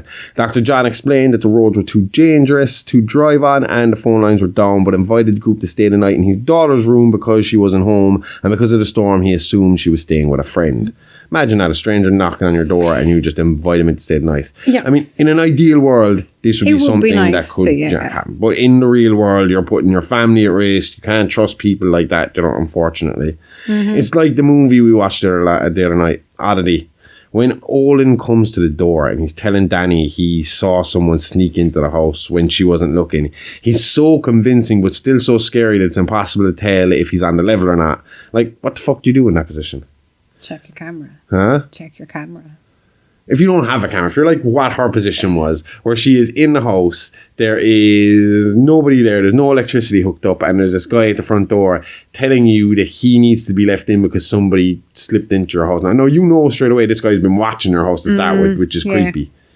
So we're talking about like trusting somebody to stay over. Would you trust somebody to come in and clear out your house, like, or that there was someone How else? long has he been watching the house, and why hasn't he approached the door until now? Is what I would be wondering. Like, Well, it's late now, and I don't know. Do you know, my thought is he wasn't watching the house because she went outside first. So my thought would be he was passing, saw me, realised someone was in this old quiet house, and then came up to the door. did he not tell her that he'd been watching the house though? He did after a bit of probing, yeah, but I mean, I don't know. It's just a hard one to call because you wouldn't know what to do, would you? I tell him to go get the police, and then I try to go out. That's literally what she did. Oh yeah. Well, that's a terrible idea. Terrible idea. Literally how it went. She said, I'll call the police. She know, said, what would I don't you have a do? phone, or my phone is dead, or my phone was in the car, or something like that. I think I can't remember what it was. The phone was in the car. And she said, you go get help. And he was like, I'll go get help. Yeah. So at that point, I think maybe I'd open the door. I think the first thing I do myself first is tell him to stay at the door, and then I try and arm myself up, and then I'd let him in. As in, like, I have this here because there may be an intruder here, but like it's also like a weapon in case you turn on me.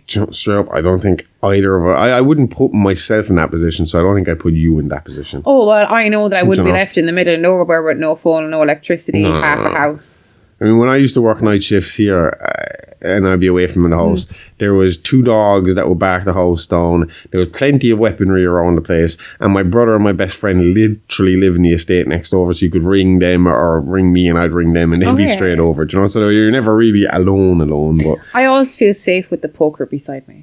yeah, Yeah. fire poker. Yeah. It's not a very expensive fire poker. You probably hit them and it will break. A fair old whack though, enough to disorientate them. And if you got the spiky part, Yeah. do you know? Let me know how it goes, yeah. I'd rather not. Thank you. Anyway, this is not a problem for Dr. John. Not a problem Dr. John would have had either way, because apparently the Collingwoods had an open door policy. Come one, come all, saying that with what's about to come, I'd probably be cool with strangers staying over too. The Collingwoods are no pushovers. It's a bit weird, isn't it? That their daughter is now on night 2 of being missing, and there's a storm and they're not worried about it. I know there's not a whole pile you can do about it at that point. There's no phone. There's no mobile, mobiles, like, so there's you know, not, it's not like you can just... Probably just used to it, as in like that she's a good head on her shoulders. You have to trust these 17-year-olds more than you got to trust them now, because you can't constantly check up on them. Like, do you know, they knew that they had a trustable daughter. Maybe, I don't know. Imagine that too, because I know what way my parents would be if I went missing for 2 nights. At that point, they're walking around the house and they're like, I'm going to fucking kill him when he gets home. He's fucking dead. How shit would they feel, huh? How bad would they feel when they found out what happened to me? Krug and company settled into the room for the night. The plan was to crash there to see out the storm, then get some fresh wheels and continue on north. As the night went on, Junior was starting to feel really sick from dope withdrawals. Krug, apparently still angry from Junior's poor performance earlier, was holding out on the kid, refusing to give him his fix until after breakfast the next morning. Surely this is the worst thing you could do. Like, if Junior's sick and in pain, then he's only going to draw attention. Like, Dr. John is bound to want to give him an examination every year. Yeah, I was thinking the same thing, but apparently Dr. John was a heavy sleeper and didn't hear Junior heaving in his toilet bowl. Plus, if he did get his fix, would he be falling around the house?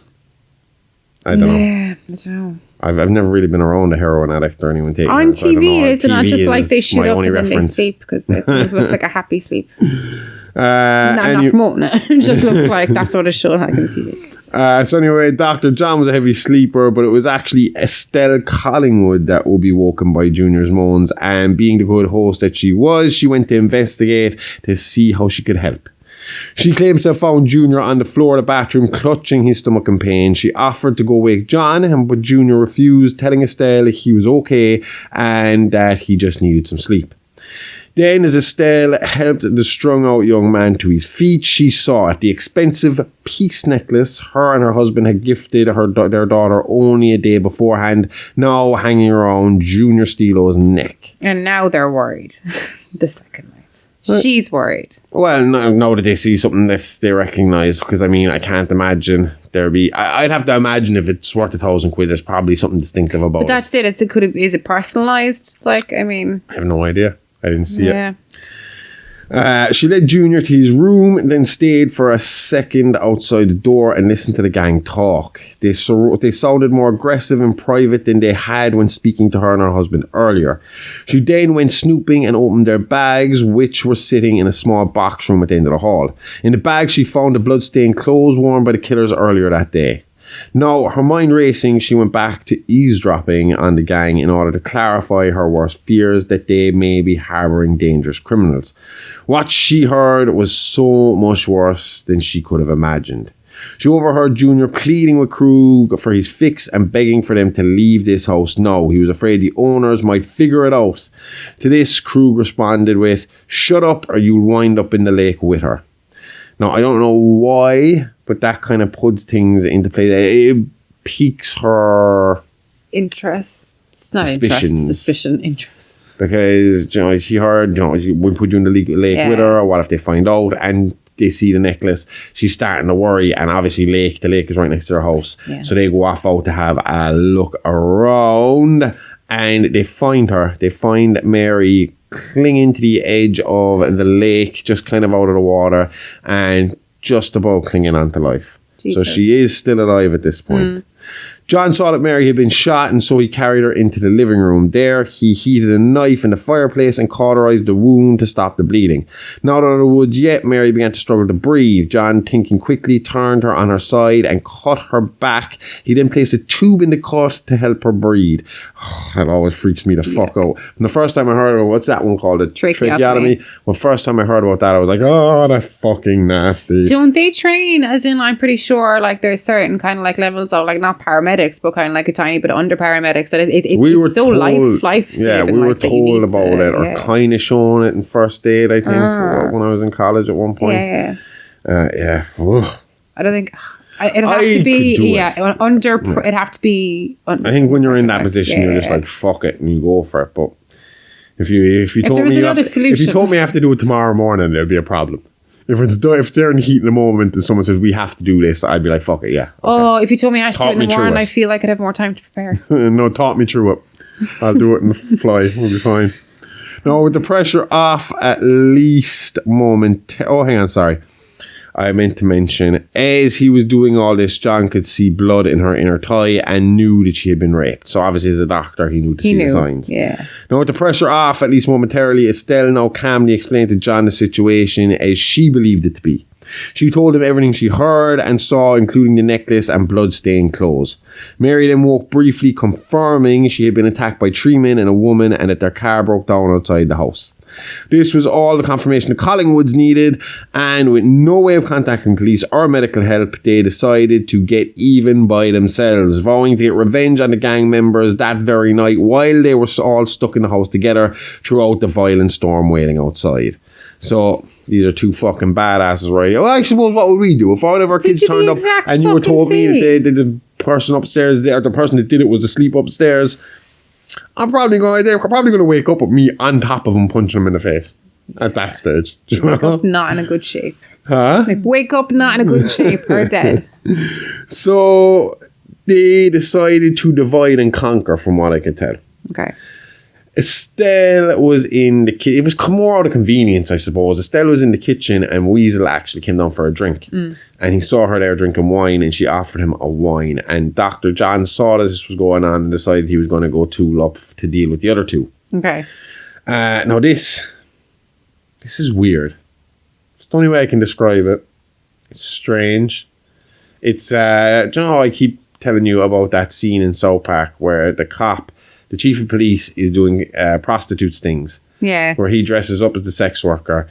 And when they do that in real life, the idea is you dress up as a sex worker and as soon as the man offers you money for sex and money changes hands, you arrest him. Yeah. But in South Park, the police officer believed he had to have him do the whole act to book him. Yeah. So he'd take the money off him, and all the other cops would be waiting for him to say the code word so they could close in on the sting. Yeah. And next thing he would do the sex act that was paid for, squeeze all the semen out of himself and into a evidence bag and hand the evidence bag to somebody and then arrest the guy. But this is pretty much what this sounds like. So Estelle started to flirt with Weasel, Yeah. thinking this would be the best way to get his guard down, and telling him that, you know, John can't take care of her the way she used to, and he's all right with her being with younger guys and all this.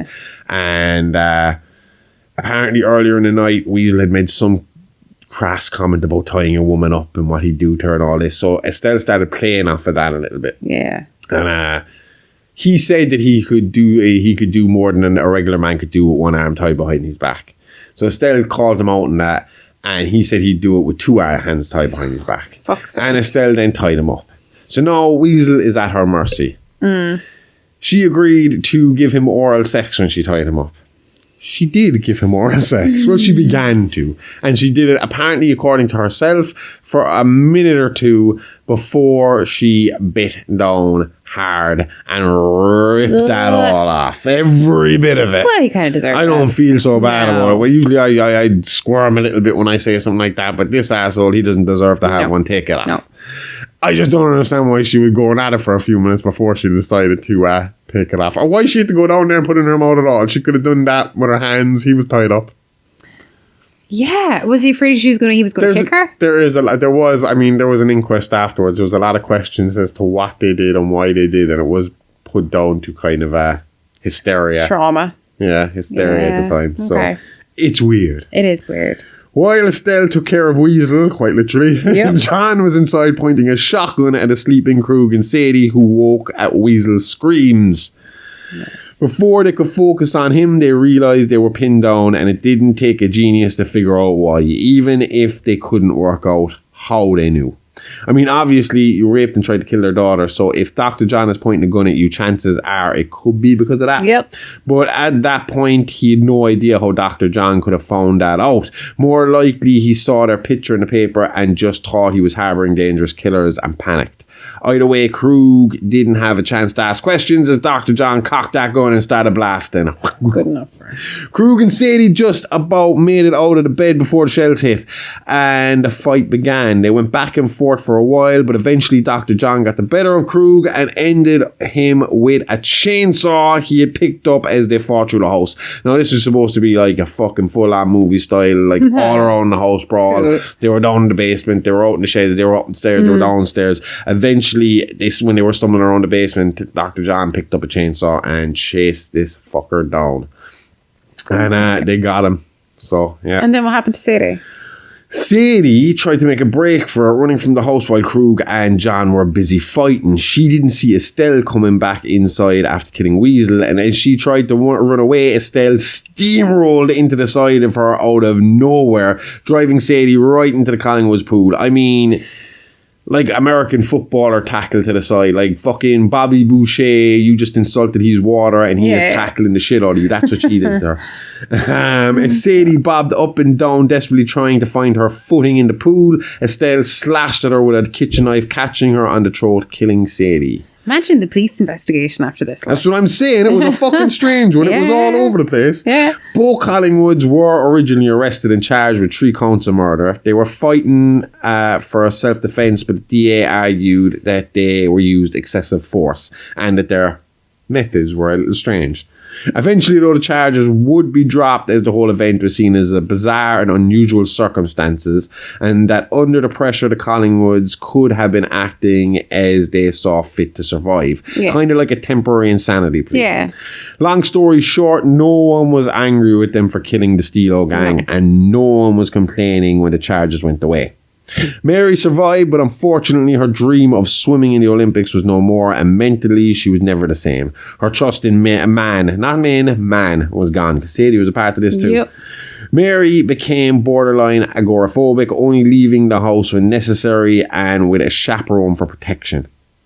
So unfortunately, even in losing, the Stillo gang still got what they wanted as they ruined one more young woman's life, leaving her to live in limbo for the rest of her days. Not dead, but not really living either. Yeah. She actually still lives in the lake house in Reading Glen alone. You can't miss it. It's the house with the 12-foot electrified fence, CCTV, and a guard dog. And that's it. That's the Collingwoods Revenge. Well, that was heavy. Yeah. It's a bit much. But I enjoyed it though. It's enjoyable. It's heavy, but it's enjoyable. You need more people like the Collingwoods. Take care of business. You know? Maybe less oral sex, but take care of business. John had the I right only idea. know oral sex. Unless it's celebrating oral sex after you. I'm about to say celebrity. Celebratory is what I was looking for. Anyway, that's it. So don't forget, we have Mini Monsters coming out on Spotify. Oh yeah, that's all different now. It's coming out Monday, Tuesday, Wednesday, and Thursday with the what's the word? Formally. That's the word I'm looking for. Formally Patreon exclusive Real Monsters. Now Real Monsters has its own Spotify page, its own profile, its own whatever you call it. Feed. That's the word I'm looking for. Yeah. So now you get that for free every week, and we got a load of new shit coming up on Patreon that we're working on. There's a wrestling history podcast. There's a horrific history podcast with Playing with Bones. We got piles and piles and piles coming this week. On Real Monsters, we'll be talking about Amelia Dyer, the Somerton Man, Jeff the Talking Mongoose, and Shadow People. So, I mean, look, if you've been looking at our feed, you'll see we have been jumbling stuff up. All the Mini Monsters are gone from the It's Alive Alive feed. The old show called The Weekend Update is no more. We're never going to reference it again. It's gone. Never happened. It's rebooted. This is a horror show. What are we talking about? I don't know. All I know about is the Horrorverse Headlines, which comes out every weekend, and we talk about... That's a good one. Oh yeah, movies and crime. That's what we talk about, and everything else that we can think of. So yeah, check all that out now. You can check it out on Patreon for $5 a month. Patreon, It's Alive Pod. And It's Alive Pod. Yep. And now for the first 7 days are free, so it costs you nothing to go and check it out. We'll be back next Wednesday with more tales from the Horrorverse. It's Alive podcast, all the guts and gore, none of the guilt. See you all next time. Same Alive time, same Horrorverse channel. Okay, love you, bye-bye. Okay, lady, love you, bye-bye.